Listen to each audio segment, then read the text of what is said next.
Bienvenidos al programa Haciendo Familia, queridos amigos. Les voy a leer algo para hacer una pequeña introducción. Ciertamente existe una ley verdadera de acuerdo con la naturaleza, conocida por todos, constante y sempiterna. A esta ley no es lícito agregarle ni derogarle nada, ni tampoco eliminarla por completo. No podemos disolverla por medio del Senado o del pueblo. Tampoco hay que buscar otro comentador o intérprete de ella. No existe una ley en Roma y otra en Atenas, una ahora y otra en el porvenir, sino una misma ley, eterna e inmutable. Esto lo escribió Cicerón o Marco Tulio, político y orador romano, en su libro Con respecto a la ley natural y a la política. Para hablar precisamente de la política en Santo Tomás de Aquino y el hombre como animal político, hemos invitado hoy a la doctora Maricel Donadío de Gandolfi. Bienvenida, Maricel, a nuestro programa. Gracias. Maricel es doctora en filosofía, especialista en ética y bioética, filosofía política, profesora en varias universidades, actualmente en la UCA dentro de su carrera y además en bioética, investigadora principal del CONICET, miembro de la Pontificia Academia de Santo Tomás de Aquino y presidente de la Sociedad Tomista Argentina. Bienvenida, Maricel, a nuestro programa. ¿Le agrego a mi currículum? Agrega su currículum lo que quiera. Viuda de un excelente médico, ya hace 13 años, madre de 6 hijos y abuela de 11 nietos. Oh, lo mejor del currículum. Qué importante, ya lo creo. Maricel,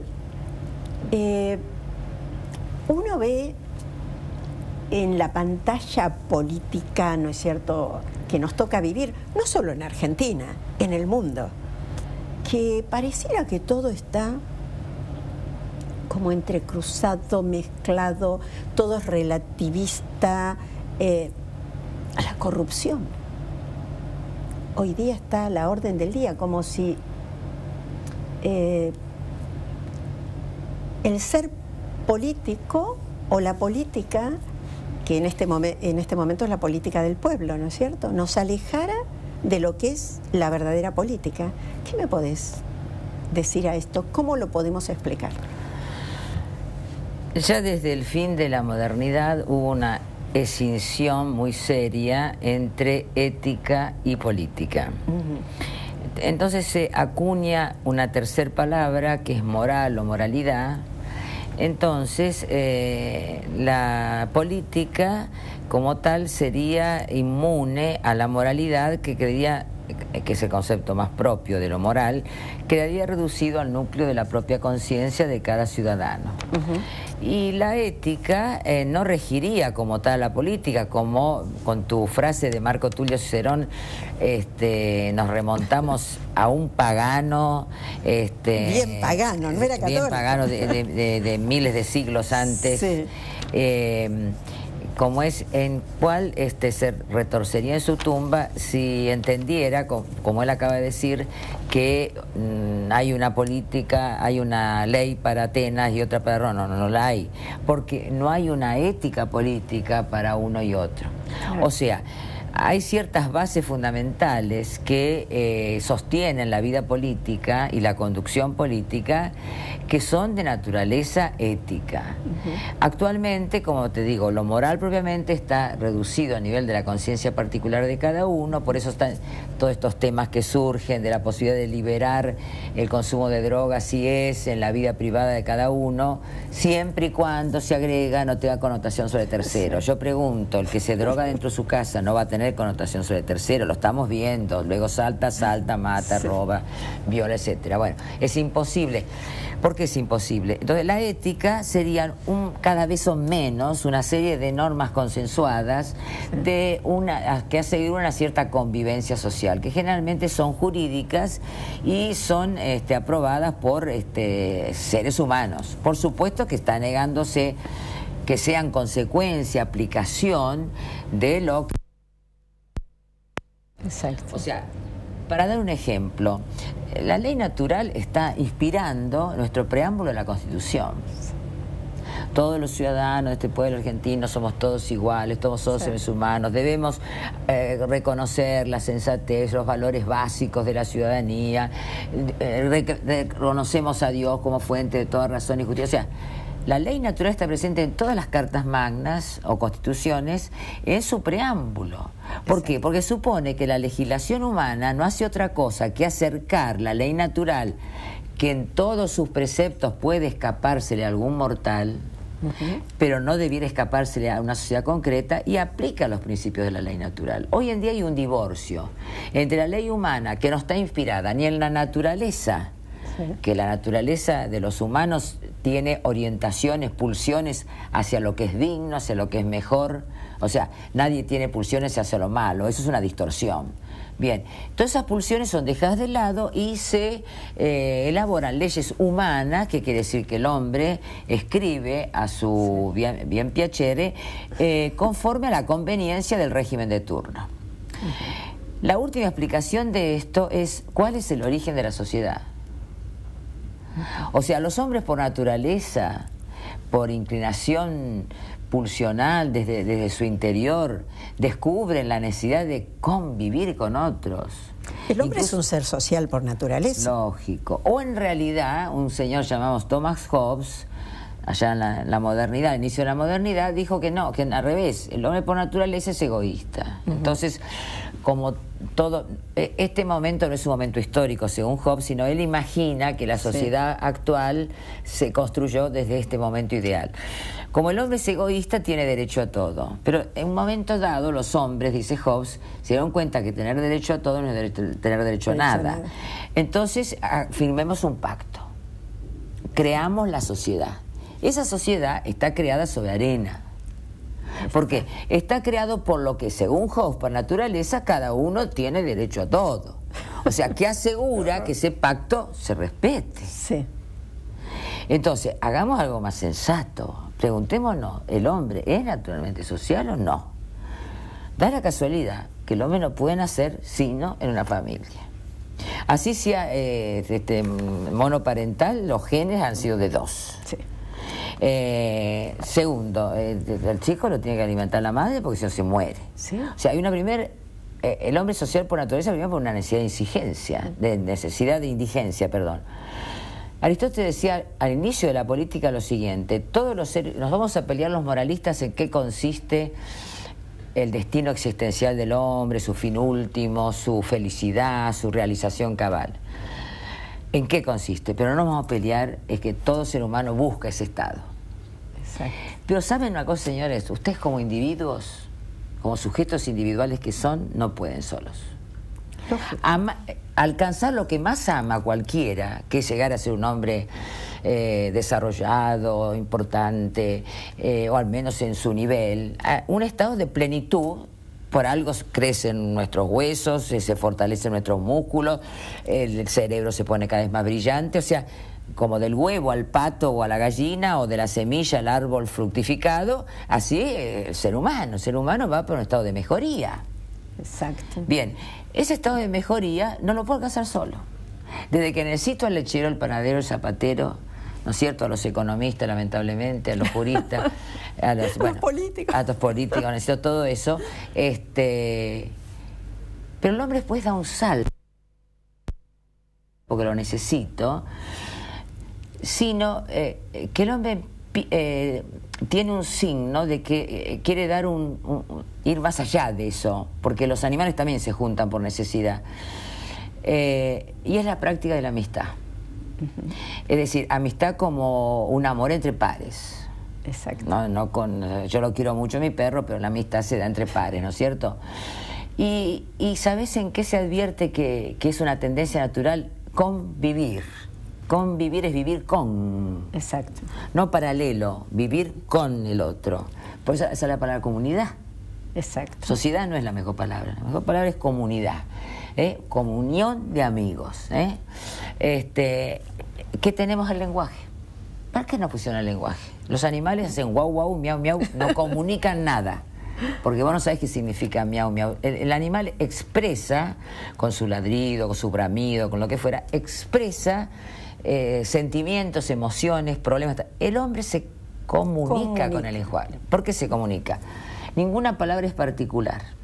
Sacando las barreras del idioma, por ejemplo, esto es una estatua de madera. Hay muchos estos, hay muchos hay muchas estatuas, hay muchas cosas de madera. O sea, cuando algo me habla, o sea, si por ahí yo en clase, hablando de filosofía, veo a un alumno que no me entiende, le doy un sinónimo. Ah, ahora entiendo lo que dice. O sea, las palabras son universales. Salvo las barreras del idioma, es otra cosa, y salvo la sinonimia, porque a veces a una persona, esta palabra, si hubiera dicho leño, a lo mejor no entendía un niño y decía madera. Mis hijos cuando eran chicos escuchaban un cordobés, me decía qué idioma habla. A veces la tonada es diferente, pero una vez que establecemos un nexo donde nos entendemos con la tonada, con las palabras que usamos, ¿y por qué nos comunicamos? ¿Para charlar? Nos comunicamos para comunicación, formar una comunidad de amigos, amigos en sentido fuerte, de ser pares. ¿Por qué? Porque apoyándonos formamos naturalmente estos grupos que son minúsculos en la familia, se van haciendo más grandes, más grandes, más grandes, hasta la gran sociedad política que debiera ser la sociedad perfecta. ¿Por qué? Porque ella nos abastece del bien común, nos abastece del bien más grande del cual bebemos para tener nuestro bien particular. Hoy no es la sociedad perfecta, pero digamos, naturalmente está llamada a ser, el Estado debiera ser la sociedad que abastece de los bienes básicos a todo el mundo. Una sociedad, Maricel,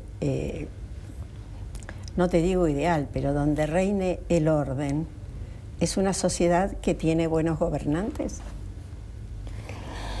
Sucede que el ser social, porque está las piezas que entran en juego, que conforman como rompecabezas cualquier forma social, son seres racionales y libres, si no seríamos una manada. Exacto. Bien. Sí, o sea, yo tengo que aceptar, o sea, no solo yo nací en una familia determinada, uno por ahí se me la tengo que aguantar, pero en realidad convalidamos nuestra pertenencia. Exacto. Como hay días que decíamos, ay, me querría subir al planeta Marte, pero convalidamos y desaparece.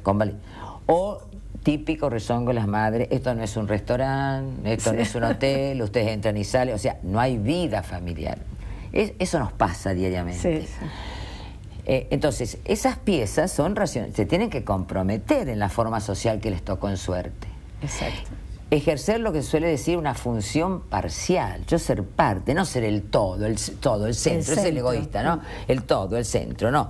Ejercer esa función parcial. Entonces, ¿cómo hago para que esto sea un todo, un grupo, una familia, una universidad, una institución educativa, un Estado, una Argentina? La forma es que sus actividades se entrecrucen armónicamente. Lo que puedo ligar son acciones entre las partes. Yo no puedo sacar un brazo y pegarlo al del otro. No. Eso es lo difícil. Y esas acciones son racionales y libres. O sea, hay compromiso de la persona a actuar con el otro, al lado del otro. Por tanto, el ser social es el orden. Correcto. ¿Qué pasa en la anarquía? Sí. La anarquía destruye el ser social. Ahora, entre las formas correctas de poder político, podemos decir que hay unas mejores y otras no. No sé si me explico. Sí. Sí, república, ¿no? monarquía, esas cosas. Claro, república, monarquía, el gobierno de todos, el gobierno de unos pocos, etcétera, etcétera. El problema no está en la forma de gobierno, porque a la postre hay una autoridad presocial, que no es la que va a gobernar, cuando se establecen las constituciones. Los países que llevan una gran tradición social y política tienen, como todos los europeos, tienen, le decimos más bien carta magna, o sea, son consuetudinarias, o sea, vinieron... Sí, o sea, la sociedad se fue gestando primeramente con ciertos líderes, eso le llama autoridad presocial, líderes, que fueron conformando los grupos sociales primero. Sí.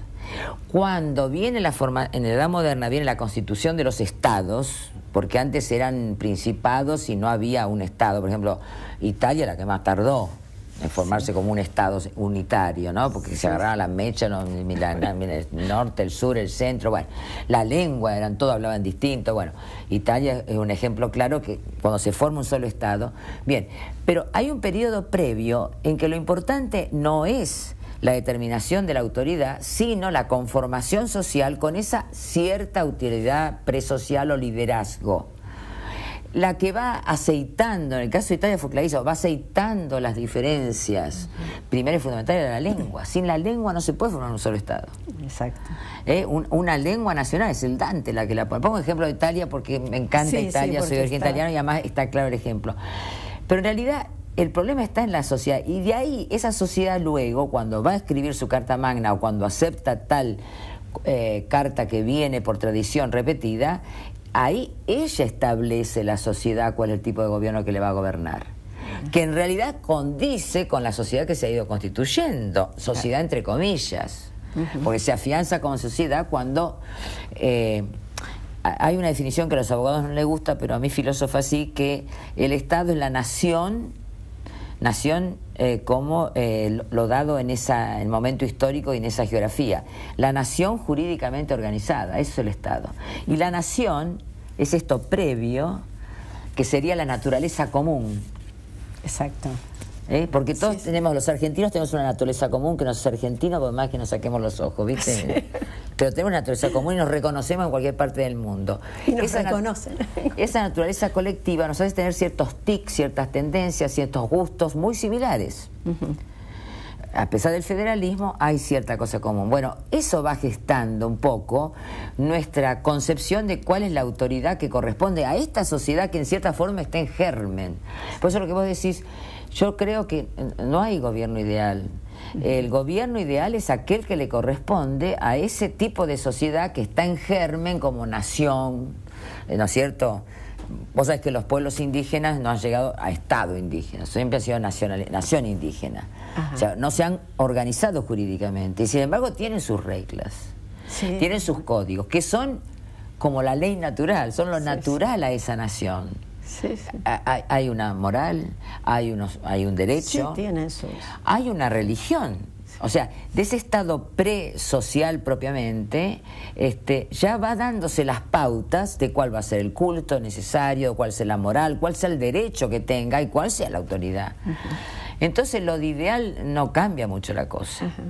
¿Y Santo Tomás qué decía de la política? Bueno, digamos, Santo Tomás, él privilegia el Estado monárquico. Sí. ¿Por qué? Porque tiene un concepto muy claro de que el ser social es el orden. Por eso que piensa, ¿cuál es el valor máximo sociopolítico? La paz. Exacto. No como paz que no haya problemas, sino como definía San Agustín, ¿no? La tranquilidad en el orden. O sea, digamos, hay que desplegar muchas acciones, hay que superar muchos obstáculos y se logra el estado, la armonía. La armonía puede ser fruto de una gran lucha, de grandes esfuerzos, de saltar muchas vallas. Esa armonía es la paz, ¿no es cierto? ¿Y qué es la paz? La paz hace, ratificar el orden. El ser social es el orden. Por eso la anarquía rompe el ser social. Una familia, decimos, esta familia no existe, está desmembrada. Están todos bajo el mismo techo, usan la misma cama de siempre. Pero no se entienden. Porque no hay vida familiar. No hay vida familiar. Interrelación armónica de sentimientos, de proyectos. No, cada uno vive la suya, decimos. Sí. Entonces el orden es muy sutil. Lo que da el ser social, que sea una sociedad, es el orden que lo convalida a cada uno de su libertad. Y que es aceptado porque es un bien para ese grupo social. Exactamente. Porque por eso que el hombre es animal político. Claro, exacto.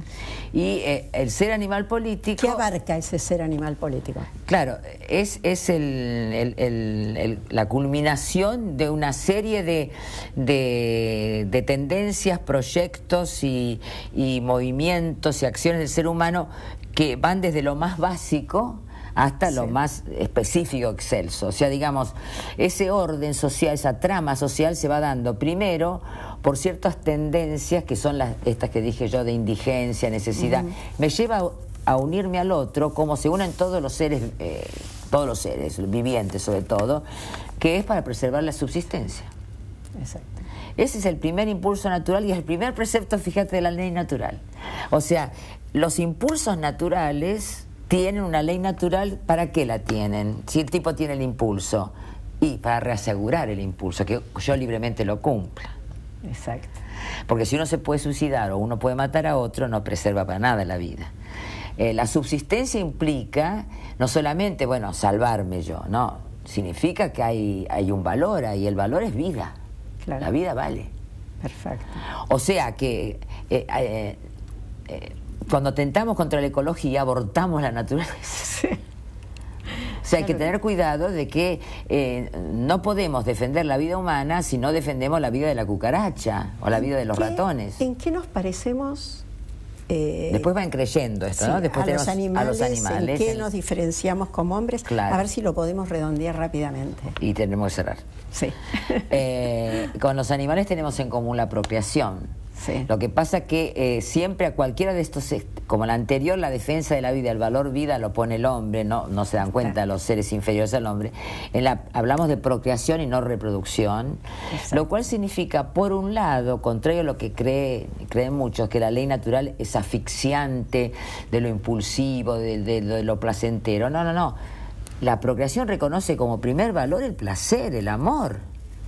Porque la sexualidad incluye todo el ser humano, pero a su vez, reconociendo propiamente el placer y la sexualidad, necesariamente esto va unida a la pervivencia de la especie, como los animales. O sea, quiero continuarme en el hijo, no para que pervive mi especie, ¿no? Sino para continuarme en el hijo. Y aquí está ese elemento de cómo lo sexual y el placer termina en un hijo, en un ser vivo, semejante a mí. ¿Cómo lo llamás? Misterio. Sí. ¿Cómo lo llamás? Regalo de los dioses. Sí. Yo lo llamo sacramento. El sacramento lo que significa es el milagro sacramental, es esa. Me lo pueden explicar biológicamente, pero mi sexualidad y mi placer bien practicado me trajo un hijo. Exacto. Por eso que es reproducción es procreación. Y después lo específicamente humano, bueno, ya en el segundo nivel, como unos animales, ya vivo con otros, ¿no es cierto?